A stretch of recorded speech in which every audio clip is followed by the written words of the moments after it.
Kakak Acing. Ya gimana Puan? Senang tak kemarin. Masih senang ya sampai sekarang. Saya masih kurasa mimpi main lagi. Saya berapa kali ulang-ulangi itu golnya. Jadi lihat deh. Iya enak sekali lihat. Gol 1-2. 1-2. Tendangannya melengkungnya Yakob. Belah. Tiki takanya itu 3 pemain Yakob. Iya. Apa namanya? Pluim dan Ramadan Sananta. Keren anak budaya deh. Keren kena budaya. Kita fokus di anak budaya dulu. Ramadan Sananta ini baru 19 tahun. Iya. Dan dia lahir di sebuah desa di Kepulauan Riau. Iya. Bayangkan kode Kepulauan Riau. Di sana itu orang hidup di pulau-pulau betul.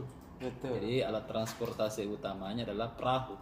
Yes. Nah, ketika di sekitar 3-4 tahun lalu dia masuk ke Liga 3 di Sumatera. Iya. Dari Riau pergi di Liga 3 Sumatera. Iya. Toh? Nah, dari situ ternyata karirnya sangat moncer. Dari 12 pertandingan dia mencetak 9 gol. Ini tahu. Nah, dari situ seorang direktur penjaringan pemain Persikabo 1973 Iya.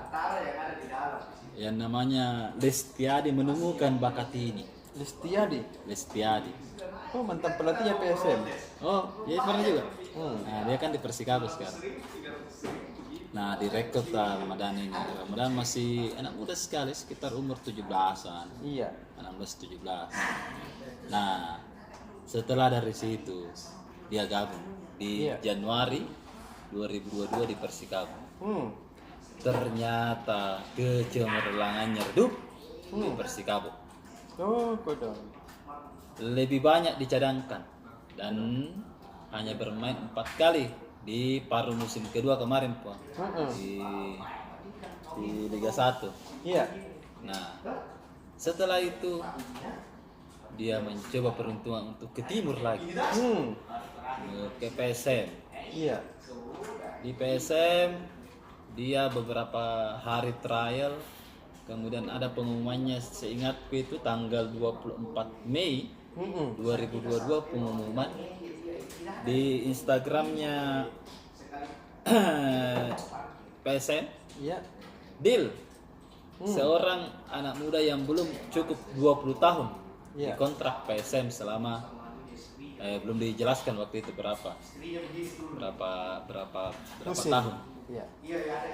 Nah, lagi-lagi 5 sampai bahkan di 4 kali pertandingan di Piala FC Ramadan Sananta tidak menunjukkan performance yang baik. Barulah tadi malam dia menunjukkan performance, Berikan kejutan. Dan saat yang menarik adalah pelatih Tavares sangat sabar. Iya. Nah, ini juga Jadi semacam pesan untuk pelatih bahwa kasih saja peluang anak muda untuk main. Dan memang di eranya Tavares ini anak-anak muda di PSM Akademi, Jebolan Akademi mendapat ruang yang lebih. Iya. Nah, inilah sebenarnya pelatih masa depan kalau saya lihat. Iya, betul. Bagaimana kita memberikan peluang kepada anak-anak muda Jebolan Akademi supaya dia bisa berkembang. Iya, memperlihatkan jati dirinya. Memperlihatkan jati diri. Kita menunggu performancenya bisa melebihi ketika saat dia bermain di Liga 3. Iya. Dan besok Anda cek statistiknya tidak bagaimana sekali kok dong performance. Di Liga 1 itu sekitar 140 menit aja Puan. Iya. Artinya 1,5 pertandingan. Iya, betul. Dapat peluang dan dia bisa membuktikan. Yes.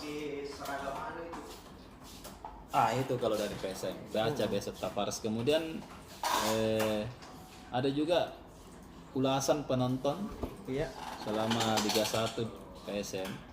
Tadi malam ini beberapa komentar manajemen bahwa tidak yakin bisa penonton bisa tinggi begitu. Iya. Sampai 15.000 po di hari kerja tengah malam main. Iya. Dan itu 15.000. Betul. Nah, itu yang membuat Tavares semacam bergairah untuk melatih PSM. Iya. Karena salah satu penonton terbanyak memang itu PSM. Pertama kan masih dipegang oleh PS Sleman. Iya. Di Yogyakarta. Dan 5 besar lah PSM di penonton terbesar. Nah, kenapa misalnya Tavares menyampaikan bahwa dia sangat senang melatih PSM. Ini Kompas ya? Karena gairah supporternya itu sangat tinggi. Iya. Nah, baca besok juga. Kemudian kita masuk ke kampus. Kampus ini Pak Andi Sudirman tadi semacam pidato di Unismu di depan sekitar hampir 2.000 orang. Iya. Yang membahas terkait wirausaha. Karena kan sebelum jadi gubernur dia pernah menjadi karyawan di perusahaan minyak di Singapura dulu. Nah, dia menceritakan bagaimana intinya itu dia menyampaikan bahwa ketika Anda punya pendidikan yang tinggi, maka itu akan membentuk pola pikir juga membentuk moral. Nah, ini yang mesti. Jadi ini tidak boleh berpisah. Iya. Antara pola pikir yang bagus dengan moral yang baik. Anda coba baca besok. Kemudian Jokowi disampaikan oleh Balai Kereta Api akan datang akhir bulan depan. Apa itu? Untuk meresmikan kereta api rute Maros Baru. Jadi tahap pertama sudah diresmikan Maros Baru. Kan tahun ini penyelesaian pembukaan lahan di Makassar dan di Parepare. Iya. Jadi ini yang dikerjakan. Jadi tahap tahun ini Pak Jokowi akan datang untuk meresmikan rutenya. Bisa orang beli tiket di Maros Baru. Iya. Jadi kemudian ada juga headline dari Taufan Purwokala. Dia sudah mengomentari bagaimana permainan PSM. Iya. Kemudian ada lagi kita ambil saat ini untuk selesai memilih bahwa verifikasi KPU itu sudah memasuki verifikasi administratif. Iya. Dan verifikasi administratif ini juga dilakukan oleh KPU Kabupaten Kota. Jadi verifikasinya ini ada banyak jenis dan ada besok kita turunkan juga ada 24 partai yang akan diverifikasi dan ada daftarnya besok 24 partai itu. Kemudian ada tahapan verifikasinya, silakan Anda baca. Bagi pengurus partai juga mesti tahu ini kapan sih verifikasinya. Kemudian di Sulsel memilih juga ada wawancara khusus dengan Ketua Partai Demokrat Palopo, Kak Enceng, Padriati AS. Nah, dia ingin semacam melawan kutukan menjadi pemenang ketiga terus di Palopo. Jadi nampaknya ingin melebihi target lah ya, bisa naik di posisi 2 atau posisi 1. Karena 3 kali pemilu 2009, 2014 dan terakhir 2019 selalu menjadi pemenang ketiga. Nah, itu yang mesti ingin ditingkatkan lagi. Bagaimana sebenarnya strateginya dari Kak Enceng ini, silakan baca besok di Sulsel Memilih halaman 11.